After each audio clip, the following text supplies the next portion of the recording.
You've probably heard the aphorism, it is better to keep up than it is to catch up.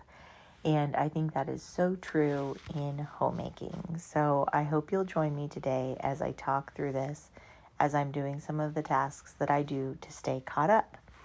I'm Emily from Chasing Simple, and I'm so glad you're here today. So, one of the things that I really find to be true is that when a task becomes daunting, I am so much less likely to even start it because it just looks like such a heap of activity in order to accomplish it. And so, for me, I really had to be taught to just tackle my housework bit by bit. And for someone who like their tendency is to work before they play and really not to play until the work is through, I think this has actually been a really helpful practice. And I think it's also been really helpful in like defeating perfectionism. I don't generally struggle with perfectionism, I wouldn't say. I am fine with the project being done, even if the project isn't done perfectly. And I'm more likely to start a project and do it imperfectly than I am to just not start a project until it could be done perfectly. So I wouldn't say that I necessarily struggle with perfectionism, but for me, when I have my tasks on kind of a regular cadence where it's like, well, I'm going to do bathrooms on Wednesdays. If on Monday the bathroom is not perfectly clean, I don't really think, oh, I need to clean this bathroom. I think the bathroom will get done on Wednesday. And so it's freedom to just do the thing that I've already planned to do and not really worry about doing additional work. Because for me, there's always work to be done, right? And I feel like sometimes I can just never stop seeing that work without a cadence of bathrooms are on Wednesdays and the trash gets taken to the curb on Sundays and laundry happens every day and dishes happen every day and sheets get changed on Thursdays. And, if I didn't have that rhythm, I think that I'd be pretty tempted to tackle things as I see them. And I'm really grateful that when my floors don't look phenomenal, I know my floors will get done on Tuesday. It's okay. And that's not to say that I never sweep up or vacuum up in between, but not very often because I kind of use it as license to wait, and trust that it will get done on the right day and be okay with my house not looking perfect all the time. I do find though that by doing a little bit every day, I don't ever have that feeling of like, oh my gosh, everything is clean all at the same time. But everything is certainly tidy all at the same time on a very regular basis because it's one of my daily tasks to tidy up for 5 minutes. And in order to like wipe down the countertops, which is also a daily task, then that means like dishes have to get done. And that means things have to get put back into the refrigerator and clutter has to get cleared off of the counter. And so because of that, things just have a fairly tidy appearance because I sort of have to tidy in order to do the tasks that are on my daily list. Since I always do a load of laundry, then I'm not just going to have like laundry piles all over the place. I will have gathered the laundry that day. And so it just sort of creates a general sense of order. Now, you could always run a finger across the surface and find dust in my house. That's without a doubt. And certainly depending on which day, I do bathrooms on Wednesdays. So on Tuesdays, bathrooms don't look great. But on Wednesdays, they look great. And then they stay looking great for probably 5 days.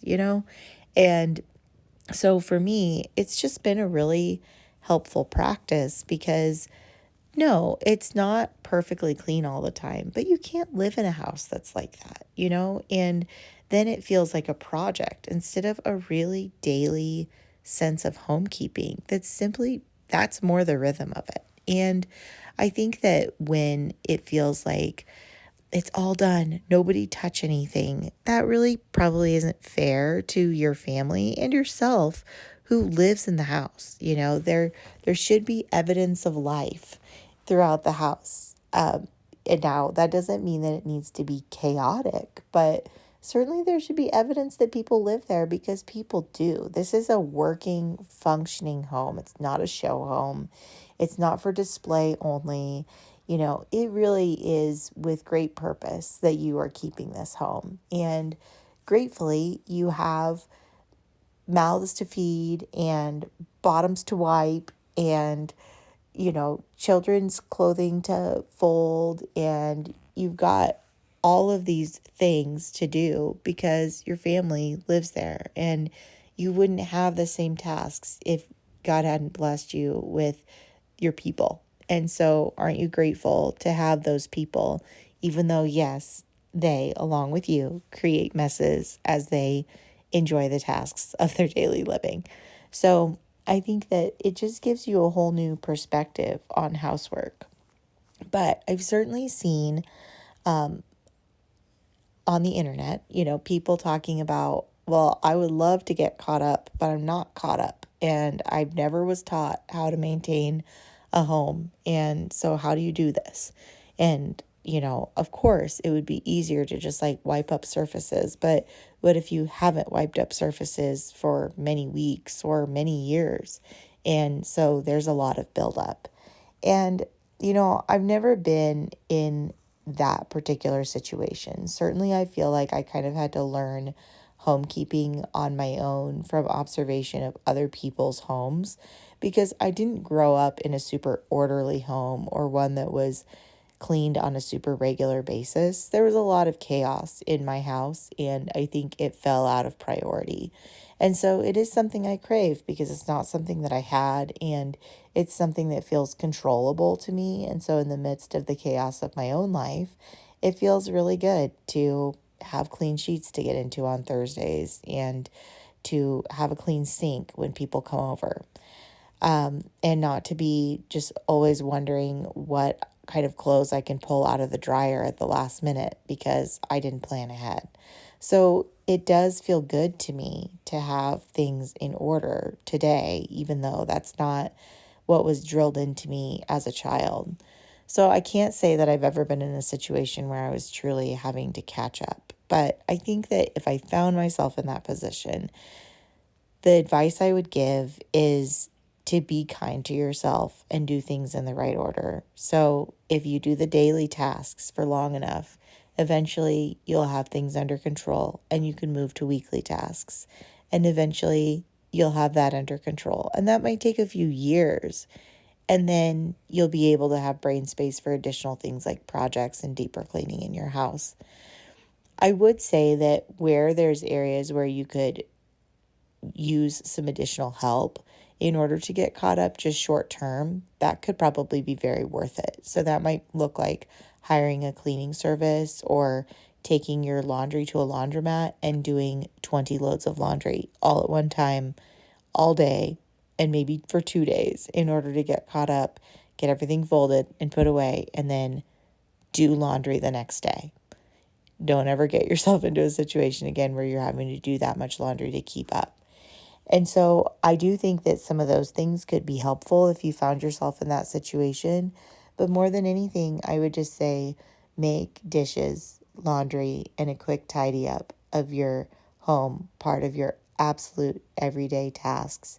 And if you do that faithfully, probably in a month's time, you're going to feel like you have the bandwidth to then scrub your bathrooms once a week, to change your sheets once a week. And it's going to really change things for you. I spend very little time, honestly, doing housework, probably about 20 minutes a day. And that takes care of my daily tasks, and then it also takes care of my weekly tasks. There's one day a week where I end up spending more time than that because I have more tasks kind of all put into that day because it's the day that I'm off of work. But that day, I only spend about an hour and 15 minutes. So really, it's a fairly brief amount of time that I dedicate to this. And it just gives such a sense of peace and order. And you feel like you can fling your doors open and welcome people in with very little notice. And that feels so good to be able to share this place that God has entrusted you with with other people and with your family, where it feels like a refuge to them, where they drop their shoulders when they come home. So I want to encourage you to make that space for your family as well. And I'm so grateful that you joined me today. I hope that if you would like more encouragement in your homemaking journey, that you will like this video and subscribe for more content like this. And I will see you in the next one.